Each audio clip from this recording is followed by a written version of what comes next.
sometimes actions speak louder than words.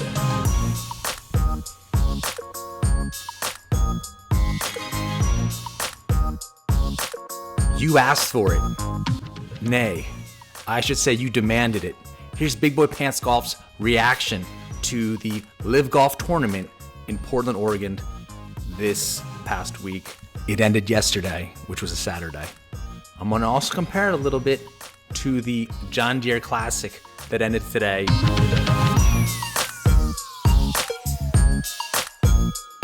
I love the shotgun start. There's so much action going on the whole time. I literally, for the first time, got winded watching golf. And in the corner, the upper left corner, you always know how many holes are left for everyone.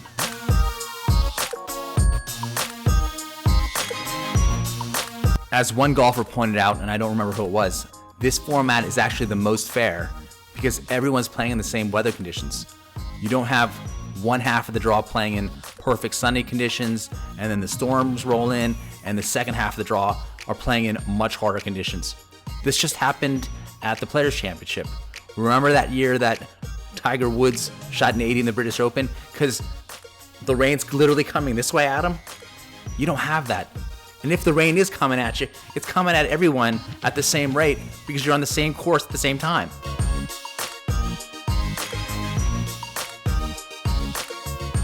As you see the holes ticking down, 17 holes remaining, 15 holes remaining, 12, you realize that each event that the LIV Golf Tour holds is basically like a season of 24, but instead of having Jack Bauer there trying to save the world in 24 hours, you have golfers trying to make sure that their kids don't go to private school. They have enough money so they can go to private school. I really think that the team aspect is a huge plus. It was initially laughed at by a lot of the haters of this tour by saying, who's going to follow these team stuff? What's going on here? Actually really works.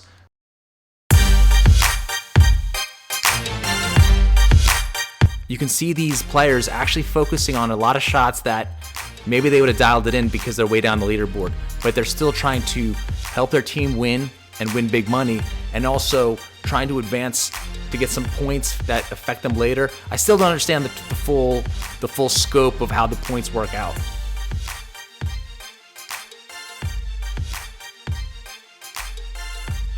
Also, you have this whole awesome merchandising opportunity with the team names. Apparently, someone watched Fast and Furious Tokyo Drift and was like, this team's name is Torque. It works. You can eventually change them. You can have sponsors come in. This could be Pokemon team. There's a lot of opportunity. I'm sure the names will change. Smashers, I think, was another one. Word on the street is that Dustin Johnson's already trying to change his team name to 8-Ball. He really likes shooting pool.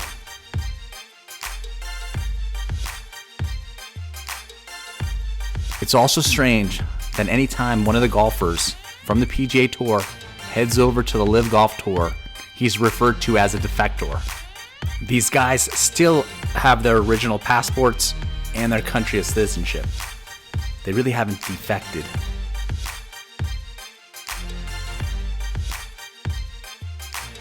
I've never seen Dustin Johnson crack really an on-point, coherent joke. The joke was during the press conference how Carlos Ortiz has to dance around in the shower to get wet. Basically, that Carlos Ortiz is very skinny. He seems happier than ever.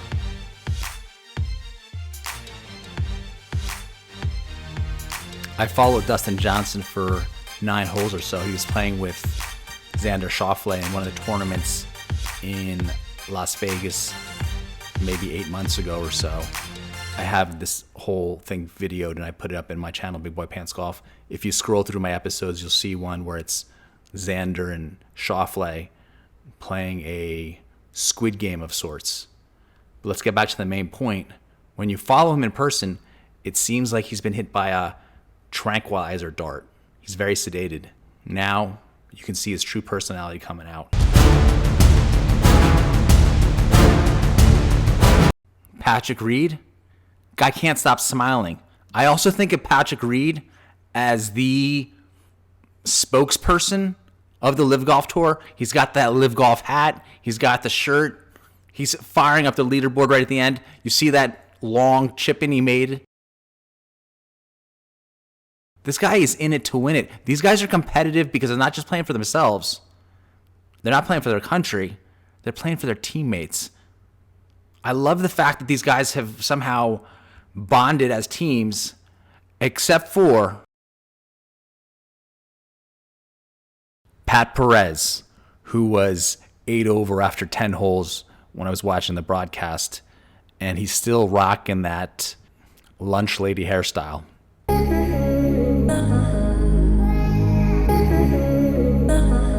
The last time I really heard Branden Grace's name, he was doing well in the British Open a few years ago. And now the guy's back. He used to be around 100th in the world.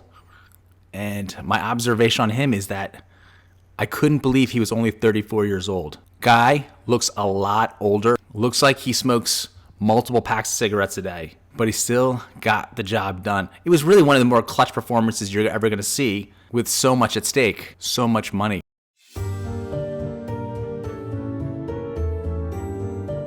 On the PGA Tour side, you had JT Poston or Postone, and he was outside the top 100 until very recently. I think he was in it like around 99, or after this win he becomes 99.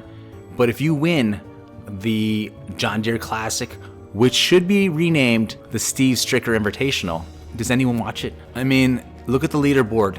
I cannot believe that all the sports announcers were criticizing the strength of the field of the LIV Golf Tour. Also, JT Poston, you've got to just go by your real name. You can't be JT. There's always Justin Thomas, and he wants to go by JT because it makes him feel more swaggy, even though JT has bent the knee to PGA Tour Commissioner Jay Monahan, and I'm positive JTP's sitting down.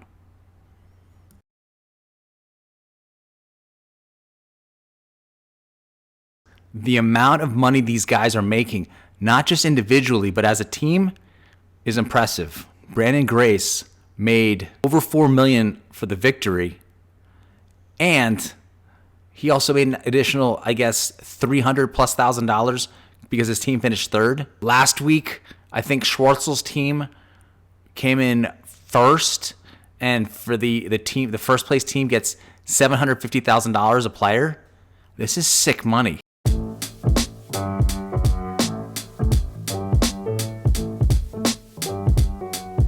If you've seen my last video, you know that I got UFC fighter Amanda Ribas, she's Brazilian, to pitch Big Boy Pants Golf, YouTube's hottest golf channel.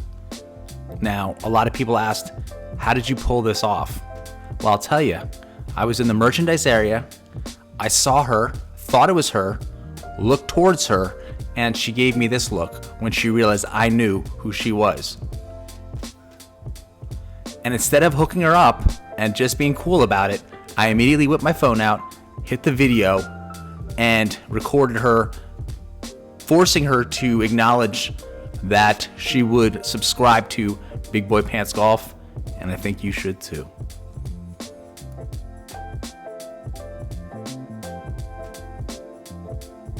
Another key point that I really liked about the LIV Golf Tour is their announcers. You had Suan Heng, who is a former #1 ranked golfer of her native Singapore.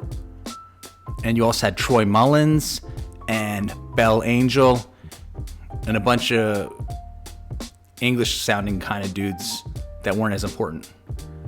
But compare this with the PGA Tour. When I was watching the US Open a week or so ago, I mean, Paul Azinger was a great golfer in the 90s. He won the PGA Championship, interestingly, by beating Greg Norman in a playoff. I still remember Greg Norman's putt. Should have gone in the playoff, didn't, lost. But Paul Azinger nowadays looks like third-hand smoke, and he doesn't make any good points ever. He just kind of interrupts the other golfers who aren't making any points with bad points.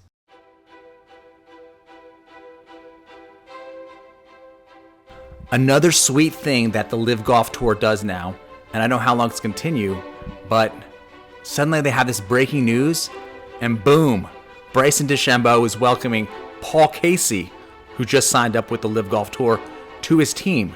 DeChambeau is basically like Gronkowski. He's the Gronk of the PGA Tour, and he's just naturally enthusiastic. Paul Casey, English, a little bit reserved, likes bicycling, super fit, sometimes has rib injuries, but he's going to be an awesome addition to LIV Golf Tour. I'm loving the international feel.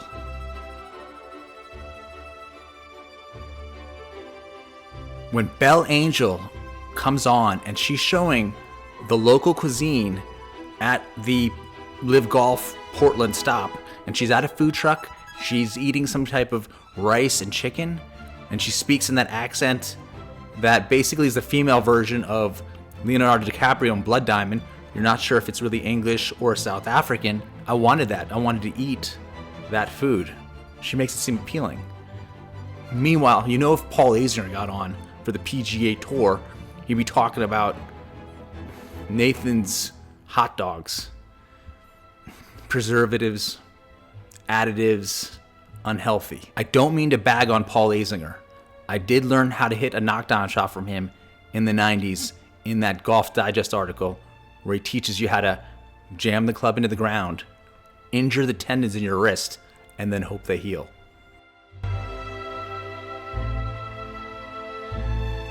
In summary, I think not only is the LIV Golf Tour here to stay, I think it's come here to take over.